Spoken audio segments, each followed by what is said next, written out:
I'm hunkered down in the tent with my headlamp because it's raining outside now. It's raining pretty good. Hopefully I'll stay nice and dry in here. We'll see. I got a leak I have to fix.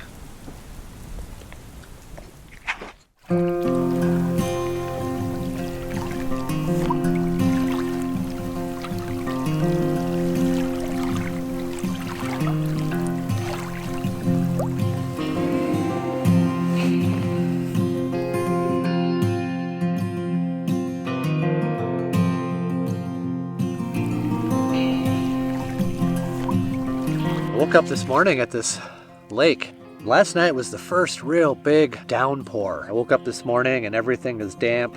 Insects are buzzing around, little waves lapping at the shore of this lake, and it's just a really peaceful and idyllic way to start yet another day on this adventure. And I know there have been some points recently on this journey where I've been somewhat discouraged, but I was thinking about how long ago this trip started and what I've seen along the way, and it's hard to even recall some of those early campsites in Arizona, and yet I know that all of that stuff lives on this little hard drive that I'm carrying with me. And when I get back home, I'll be able to open it up and relive those moments, and it will be like a gift. Maybe it isn't as bad as I think. Hopefully I've been able to capture and preserve some of the essence of a trip like this. An important part of a trip like this is having moments like this where there's really no agenda, and just be at peace for a while and just relax. And so perhaps when I go back and open up my folders full of files and I see some of these scenes that I've recorded, perhaps that feeling will indeed come through. I left my boots out in the rain last night, but I put them upside down on this stump so that they wouldn't get wet inside. These boots here, these are brand new, the beginning of this year. It's a BMW GS boot, all leather. I'm really not a user of the big giant plastic ADV boots, which, you know, admittedly I guess give you more protection, but I just don't like anything clunkier than this. You know, this is as clunky as I like, and I like that they're just simple and minimal and black, and there's no logos, there's no colors. They seem to protect my feet and ankles well. Very happy with them.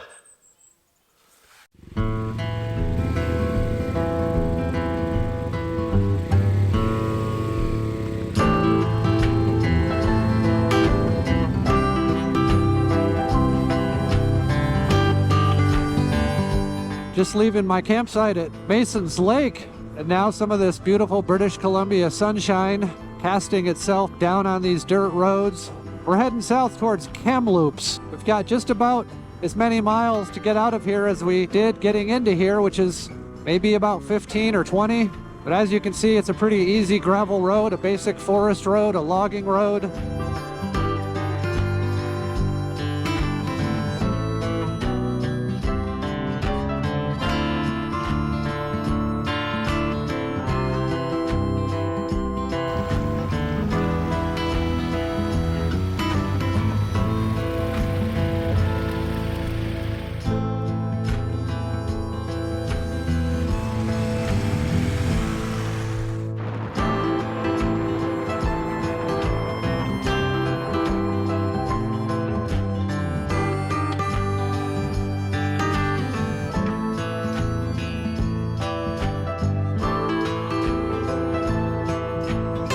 Well, I think this is pretty interesting, folks. I'm driving out of the woods and I come across this little beautiful campsite. When I'm out filming these videos and looking for these great locations and places to camp, I don't know what's ahead. I've never been here before, and so I do my best to pick a location, and there could be something even more spectacular right down the road. And that's just how it goes on these rides. When I'm out filming, I really try to find the most beautiful scenic campsites that I can. It's not always easy, but I do the best that I can. I want something that looks good in my videos.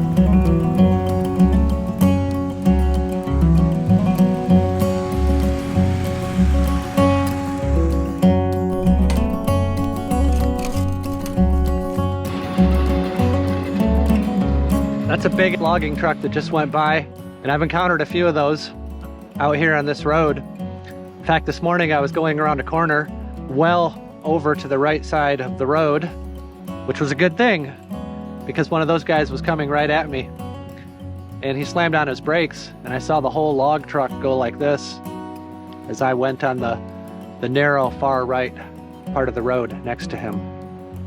You can really see all of the dust that this guy's kicked up ahead of me. It's like riding in dust fog.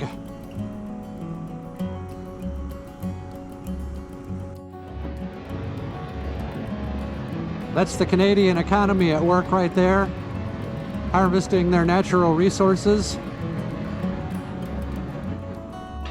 Pretty ravished because last night I didn't cook any dinner. And I took this window seat right here because I want to keep an eye on my bike. It's parked right outside the window here, having my Denver omelet. And then there's this weird shower curtain right over here.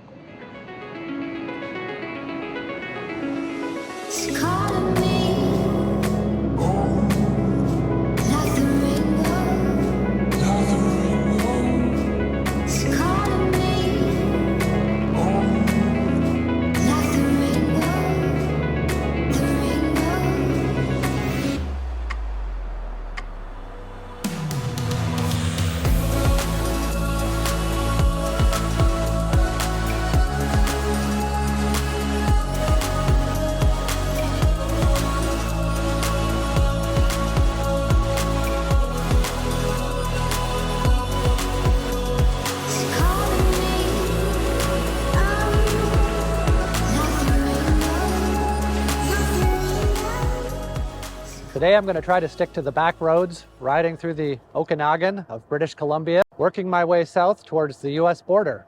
But I just wanted to stop here and show you a different landscape to note the transition. And now we're standing in a hot, dry, golden-hued environment. We're no longer in the green-clad, forested, alpine terrains of yesterday. You can see this magnificent valley behind me. I will shoot it with my other camera and a longer lens to provide you some cinematic visions of this landscape.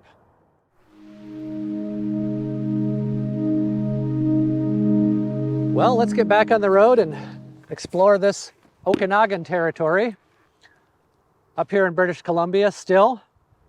We'll be heading south down towards Washington State, I do believe, in the very near future. Maybe this afternoon, maybe tomorrow. It is 5 o'clock, riding down these beautiful paved roads, and that's about all the afternoon has brought so far, is just riding down some lovely roads through the Okanagan. And of course I don't have any plans, any reservations. I have enough snacks to survive and some instant noodles and what's left over from yesterday's wine.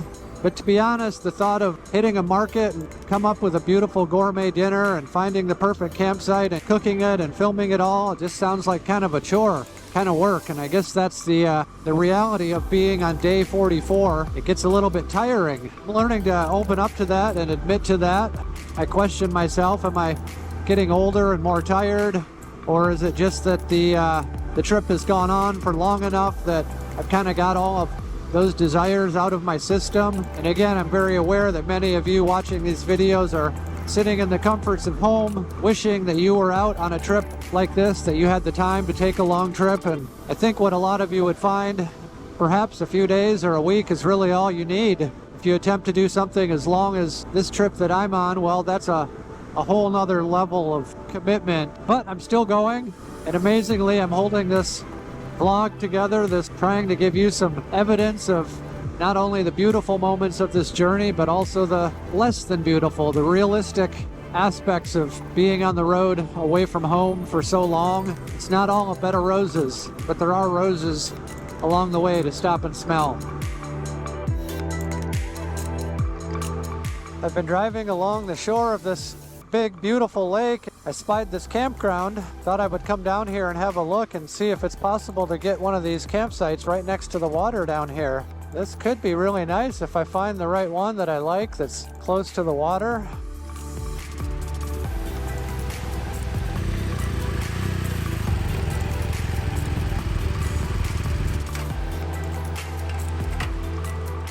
Well, I think I found my spot. It's not ideal because I have to park my bike right up here on the hill and walk down here, but it's such a beautiful spot. It's right next to the water. There's a picnic table, a fire ring. Might just have to haul a little bit of gear down there, but it should work out really well.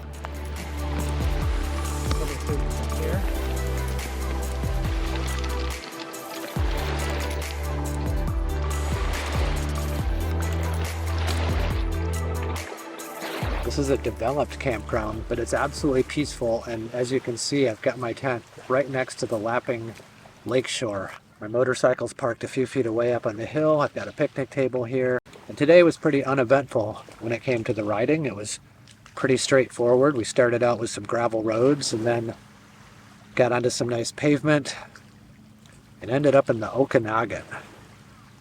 One of my favorite places, the Okanagan. It's the area of eastern Washington and going up into British Columbia. Grasslands. Kind of reminds me of home in southern Arizona just a little bit. And I suppose home is on my mind as I get closer to the US border and make my way home. But for now, I'm doing good. I just had a jump in the lake. Got a glass of wine. I'm gonna cook some dinner. And I'm just gonna relax. I'm gonna relax and enjoy this evening for what it is.